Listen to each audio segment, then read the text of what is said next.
Hi, I'm Cascade, and I'm working my way up the Board Game Geek charts with 300 board games that I've played. My thoughts and experiences. Today we're looking at the Scrabble Card Game, currently ranked below 21,000 with an average user score of 5.5. My rating is 2 out of 10. So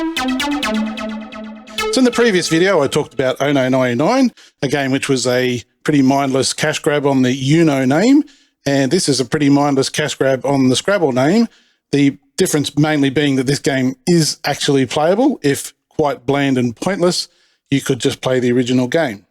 I had this around 1998. I hadn't been married all that long, and as I talked about in the previous video, we were looking for card games, hence my interest in Ono 99, which I could not find. But this had only barely come out. It did not last in the marketplace very long. As far as I know, this was the first of the big board game tie-in games, and we've had one since. I think there's a Cluedo one. There's definitely Monopoly Deal. Monopoly Deal is all right, actually.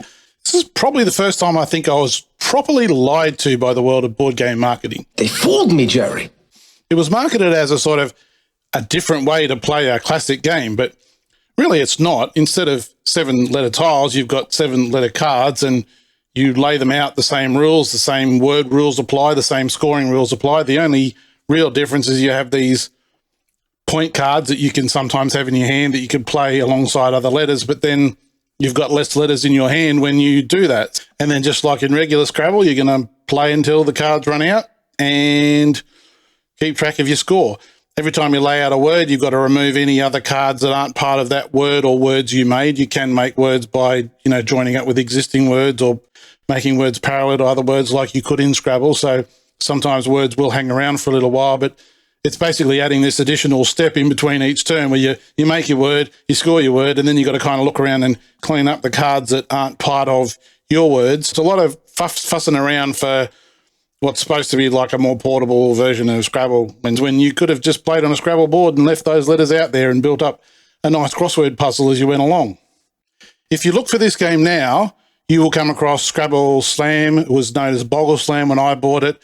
That game is further down. I have talked about that in a previous video. For some reason, it's still around. At least it did something a little bit different, but still not a particularly interesting game.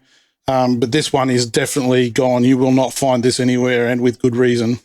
I thought this picture was particularly interesting. This is a very high score. I was trying to work out what language this was, because okay, Moxie and Axe in the middle, that's pretty simple. Then we've got a he and a ma. Those are classic 2-letter Scrabble words. Any serious Scrabble player is going to know all those 2-letter words. We've got C, which is like the Italian for yes, but it's also the chemical code for silicon. But I think the context here must be, it is a valid Scrabble word. All of these are valid UK English or international Scrabble words, but not necessarily US Scrabble words. Scrabble word rules are weird. C is equivalent to T in Do, Re, Mi, Fa, Sol, La, Ti. It's an alternative to that. Bok, couldn't find any reference. I can only think bok choy, but you never see bok by itself, so that's weird. Basho is a Japanese word for place or location, but it can also refer to somewhere where you would have a sumo wrestling tournament.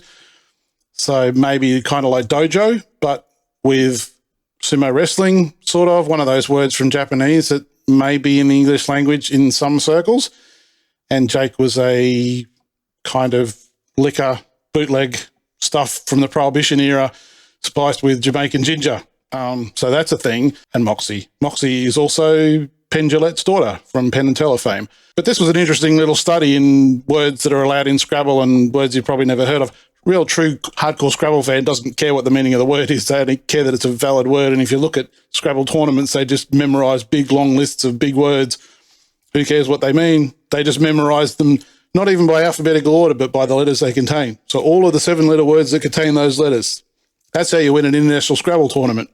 So that'll just about do it. A short video about a game that was only around for a short period of time. It's a slightly worse version of Scrabble that's cheaper. Thanks for watching. I'll catch you on the next one. Please like, share, comment, and subscribe.